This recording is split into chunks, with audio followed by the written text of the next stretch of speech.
In the middle of Burkina Faso's dry season, student volunteers working near the ruins of an old French military outpost uncovered something no one expected: a sealed trapdoor, hidden beneath decades of dust and stone.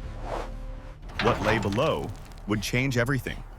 Inside were brittle boxes stacked one over another.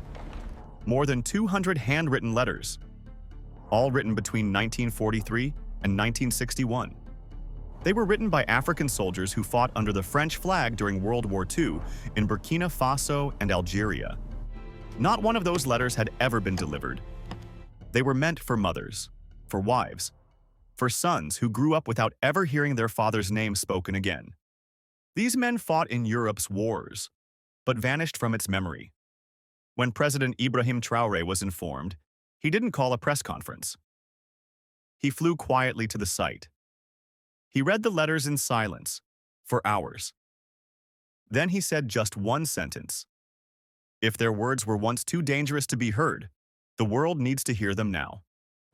Within days, the letters were digitized and published. The platform was called Voix Perdue, the Lost Voice.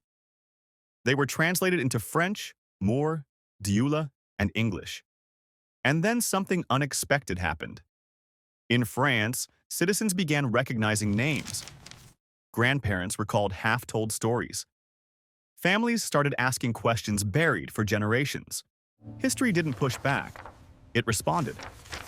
One letter came from a soldier named Isaka.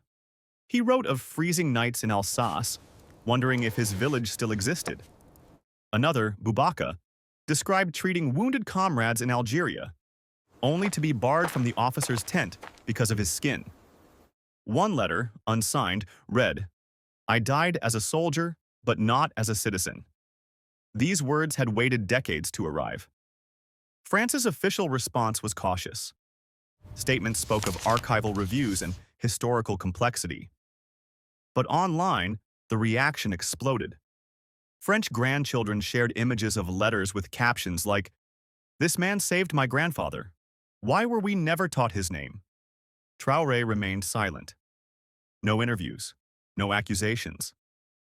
Instead, he ordered Burkina Faso's National Archives to release all records of African participation in foreign wars, regardless of political fallout. He wasn't escalating history, he was unerasing it. The backlash came quietly. NGOs suspended projects. Diplomatic warnings surfaced behind closed doors. But inside Burkina Faso, something powerful was happening. Radio stations began nightly readings of the letters. Schools paused lessons for community storytelling. Elders came forward with medals hidden for half a century.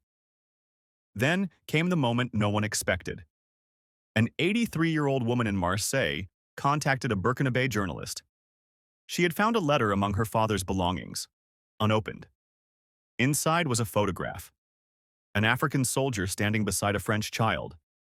She said, "My family told me a soldier saved us. I never knew he was African." The image spread across continents. The story stopped being political. It became human. Universities in France organized silent marches. Students held enlarged copies of the letters. A granddaughter of a former French general admitted publicly, "We cannot speak of French pride without African grief." Behind the scenes, Traoré faced a choice: escalate politically, or preserve the humanity of the moment. He chose the latter. He announced an international initiative called Letters That Lived. Its mission was simple: return letters to families where possible. Archive them under UNESCO's Memory of the World. Build shared memorial spaces in Burkina Faso and France. No reparations, no demands, only recognition. Power spoke and chose restraint. France sent a senior envoy.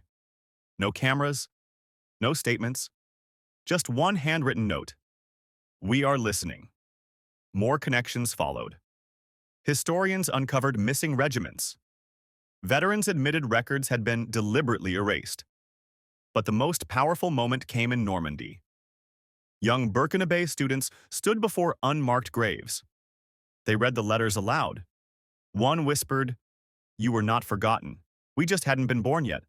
That's when memory became inheritance. Traoré announced a final gathering, the Summit of Forgotten Regiments.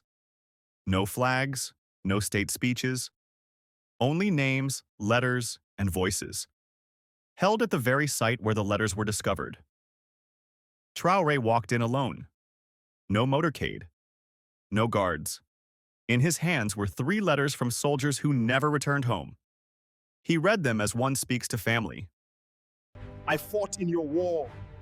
Now I fight with my memory. Do not let my children forget me. The crowd fell silent.